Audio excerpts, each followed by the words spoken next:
Welcome to the new lesson, the lesson number 3 of change of voice, and this is the lesson of present continuous tense. Okay, change of voice का.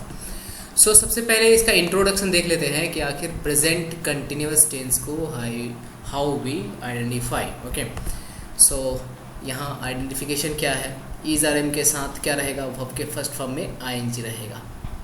ठीक है, ING रहना जरूरी है क्योंकि नाम में देखो आप कंटिन्यूअस है. कोई सा भी वर्ब अगर आईएनजी लेकर है मतलब वो कंटिन्यूटी को शो कर रहा है, लेकिन शर्त ये है दैट उसके पहले यहाँ बी वर्ब होना चाहिए. जैसे इज आर एम है यहाँ पर उस तरह से होना चाहिए, आईएनजी होगा. जैसे इज रीडिंग होगा या फिर आर रीडिंग होगा या फिर एम रीडिंग होगा. फॉर एग्जांपल अगर रीडिंग को लेते हैं तो सारे वर्ब आ सकते हैं, going, writing, reading, sleeping, whatever. तो उसके साथ है तो हम लोग को समझ लेना है कि the tense we have is present continuous tense. तो इसका रूल अलग हो जाएगा क्योंकि हम लोग ने सीख रखा है कि चेंज ऑफ वॉइस में हेल्पिंग वर्ब की जगह पर अलग अलग टेंस में अलग अलग आएगा. अगले टेंस में हम लोग ने सीखा था इज आर एम के साथ वर्ब थर्ड आएगा पैसिव वॉइस में, बट इस टेंस में जो हमारा रूल कहता है वो क्या होगा, सबसे पहले सब्जेक्ट तो रखेंगे. ये सब्जेक्ट कौन सा है, एक्टिव वॉइस में जो ऑब्जेक्ट होगा वो सब्जेक्ट बनेगा. इसके बाद इज आर एम में से कोई एक रखेंगे क्योंकि क्वेश्चन में ऑलरेडी जो हेल्पिंग वर्ब रहेगा उसी के अकॉर्डिंगली हमको यूज़ करना है. तो यहाँ पर क्वेश्चन में ऑलरेडी क्या रहेगा, इज आर एम में से कोई एक रहेगा एंड हमको भी उसी में से कोई एक यूज़ करना है. ऐसा नहीं कि क्वेश्चन में जो यूज़ रहेगा वही हम लोग यूज़ कर देंगे. Okay, the next is being. अब देखिए यहाँ पर बीइंग आना है. जब कभी भी आईएनजी रहेगा कोई सा भी टेंस हो कंटिन्यू बोलकर और उसमें जैसे प्रेजेंट कंटिन्यूस है, पास्ट कंटिन्यूस है, तो वहाँ जरूर बीइंग आएगा पैसिव वॉइस में. एक्टिव में क्या रहेगा, आईएनजी रहेगा और पैसिव में क्या होगा, बीइंग आ जाएगा. Simple, very very simple. और क्या रखना है, वर्ब थर्ड रखना है. ये हम लोग बहुत बार सुनते आ रहे, समझते आ रहे. बाई रखना है और उसके बाद ऑब्जेक्ट रखना है. मेन यहाँ पर चेंजेस क्या हो रहा है, इज आर एम के साथ सिर्फ बीइंग आ रहा है. जो हमारा ऑब्जेक्ट होगा वो सब्जेक्ट हो जाएगा, जो यहाँ सब्जेक्ट रहेगा वो ऑब्जेक्ट बन जाएगा. वर्ब थर्ड बाई लाना ही रहता है. इज आर एम क्वेश्चन में रहेगा तो उसी के अकॉर्डिंगली रख देंगे. ये जो सब्जेक्ट हमारा होगा उसके अकॉर्डिंगली हमारा इज आर एम आएगा. और यहाँ पर मेन जो चेंजेस होगा ये this being is very vital.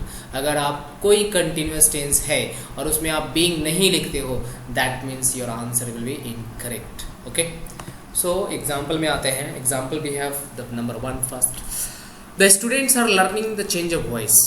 अब ये एग्जाम्पल आप लोग के ऊपर ही दिया गया है. सो क्या है यहाँ पर, learning is what, verb, students are subject, the change of voice is object. तो ऑब्जेक्ट हमारा क्या बन जाएगा, सब्जेक्ट, तो उसको पहले उठा कर लिया है. अब इसके बाद क्या रखना है, इज आर एम में से कोई एक रखना है. तो आप बताओ चेंज ऑफ वॉइस सिंगुलर है प्लूरल है, और अगर सिंगुलर आपको समझ में आ रहा है तो सही है, इज आएगा. इसके बाद क्या रखना है, बीइंग रखना है, तो बीइंग आया. इसके बाद फिर क्या रखना है, वर्ब थर्ड रखना है. तो लर्निंग का थर्ड फॉर्म लर्नड होता है. ईडी करके भी हम लोग लिख सकते हैं या फिर एनटी करके लिखेंगे, both form is correct. LERNT या फिर LERNED. ओके, इसके बाद क्या रखना है, वर्ब थर्ड के बाद बाय द स्टूडेंट्स, तो हमारा ऑब्जेक्ट था, दैट विल बिकम सब्जेक्ट. तो ये अगर इसमें नॉट रहता तो नॉट आप सिंपली कहाँ रखोगे, हेल्पिंग वर्ब के बाद और मेन वर्ब के बाद कहीं भी, यहाँ भी रख सकते हो, यहाँ भी रख सकते हो. ओके, नेक्स्ट एग्जांपल लेते हैं, that is interrogative. Okay, so interrogative sentence में फर्स्ट, इंट्रोगेटिव सेंटेंस होता क्या है, जब ये हेल्पिंग वर्ब से स्टार्ट होगा तो इंट्रोगेटिव होता है. और finally we have question mark. Okay, तो आंसर में भी क्या करना है, क्वेश्चन अगर इंट्रोगेटिव से स्टार्ट होगा तो पैसिव वॉइस का जो आंसर होगा वो भी इंट्रोगेटिव में हेल्पिंग वर्ब से ही स्टार्ट होगा, इज आर एम से स्टार्ट होगा. ये सिंपली ये जो इज आर एम आपको दिख रहा है ये शुरू में आ जाएगा और ये सब्जेक्ट बाद में चला जाएगा. राइट, तो हमारा सब्जेक्ट कौन है, पहले वर्ब ढूंढ लेते हैं. पॉलिशिंग हमारा क्या है, वर्ब है. कौन पॉलिशिंग नहीं कर रही है, सी. क्या पॉलिशिंग नहीं कर रही है, बूट्स. तो सी हमारा सब्जेक्ट है, बूट्स क्या है, ऑब्जेक्ट है. राइट, तो इस बूट्स को हम लोग यहाँ लाएंगे, सब्जेक्ट बनाएंगे और इस सब्जेक्ट्स के पहले we need a helping verb. तो यहाँ इस जो है ये सी के लिए आया है, लेकिन जब बूट्स है यहाँ आएगा तो उसके लिए क्या आ जाएगा, आर. तो आंसर में हमारा सबसे पहले आर आया. आपको समझ में आया आर क्यों आया, यहाँ क्वेश्चन में ई था सी के लिए, but now are is for both क्योंकि ऑब्जेक्ट हमारा सब्जेक्ट होना था, कर दिया हमने. इसके बाद फिर क्या लाना है, बीइंग लाना है. बीइंग, क्योंकि कंटिन्यूअस है, देखो यहाँ ing है, कहने का मतलब बीइंग आना ही आना है, और क्योंकि क्वेश्चन में नॉट था तो हमने नॉट ले लिया, नहीं रहता तो नहीं लेते, सिंपल। और इसके बाद क्या है, बीइंग रखने के बाद क्या रखना था, वर्ब थर्ड रखना था। तो वर्ब थर्ड कौन है, पॉलिशिंग यहाँ क्वेश्चन में है, तो ये क्या आ जाएगा, इसको वर्ब थर्ड में क्या कन्वर्ट करेंगे, दैट इज पॉलिश्ड, और क्या होगा, बाय हर, ठीक है, क्वेश्चन मार्क का क्वेश्चन मार्क रहेगा। इंट्रोगेटिव सेंटेंस को इंट्रोगेटिव में ही रहने दिए, ये हमारा चेंज ऑफ वॉइस का रूल है। चेंज ऑफ वॉइस में ऐसे ही करते हैं, ऐसा नहीं कि आंसर लिख रहे हो तो आप फुल स्टॉप दे देना, this is incorrect. Change of voice में इतना संयम करके चलना है। नेक्स्ट एग्जाम्पल लेते हैं, that is what are they writing. अब यहाँ देखो एक ट्रिक है। ट्रिक क्या है कि अब इस क्वेश्चन में देखो वर्ब ढूंढो, कौन है, वर्ब हमारा राइटिंग है। सो इस वर्ब से पूछो कौन लिख रहा है, दे। क्या लिख रहा है, नहीं है ऑब्जेक्ट, ऑब्जेक्ट तो है ही नहीं। तो हमने क्या सीख रखा है कि चेंज ऑफ वॉइस में एक सब्जेक्ट रहेगा, एक वर्ब रहेगा, एक ऑब्जेक्ट रहेगा। ऑब्जेक्ट को सब्जेक्ट बनाते हैं, सब्जेक्ट को ऑब्जेक्ट बनाते हैं, लेकिन यहाँ तो ऑब्जेक्ट है ही नहीं, तो इसका क्या मतलब चेंज ऑफ वॉइस नहीं होगा, होगा। हमने शुरू वाले पहले वाले क्लास में बताया था कि कभी कभी ऑब्जेक्ट नहीं भी रहता है, तो इस वाले एग्जाम्पल में हमारे पास ऑब्जेक्ट नहीं है, लेकिन ऐसा तो नहीं कि वो काम जो लिख रही है वो कुछ नहीं लिख रही, कुछ ना कुछ तो लिख रही है। व्हाट आर द राइटिंग, ये जो दे है, सॉरी हमने वो कह दिया। So what are the writing, दे जो है कुछ ना कुछ तो लिख रहा है, तो कुछ वो जो चीज़ है दैट मे बी सिंगुलर, ठीक है। तो अब हमारा आते हैं इंट्रोगेटिव में। तो इंट्रोगेटिव में हमने अगले क्लास में ही सीखा था कि कैसे करते हैं, वर्ड को क्या करते हैं, वर्ड रहने देंगे, ठीक है, तो वर्ड रहने दिए। इसके बाद फिर क्या है, इज़र में से कोई एक आएगा, क्योंकि ये दे जो है हमारा सब्जेक्ट है, तो ये तो चला जाएगा यहाँ, तो ऑब्जेक्ट में तो कुछ नहीं है कि हमारा सब्जेक्ट बनेगा, तो जिसके वजह से हम लोग सिंगुलर ले लिए, कुछ ना कुछ सिंगुलर है।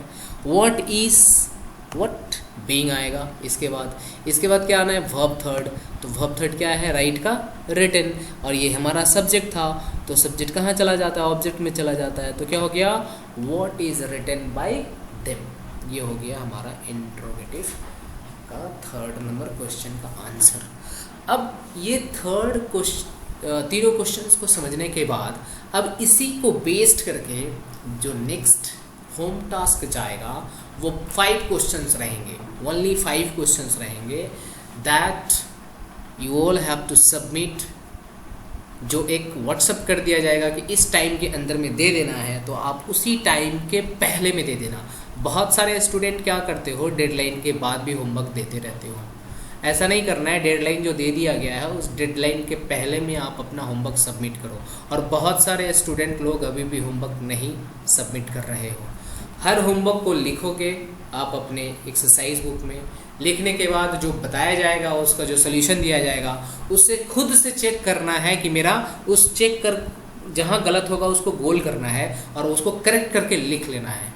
क्योंकि हर एक का हम पूरा एक्सरसाइज बुक जो है, कॉपी जो है, चेक करेंगे after this lockdown. Okay, so thank you for watching this one, और मिलते हैं नेक्स्ट वीडियो में। Thank you.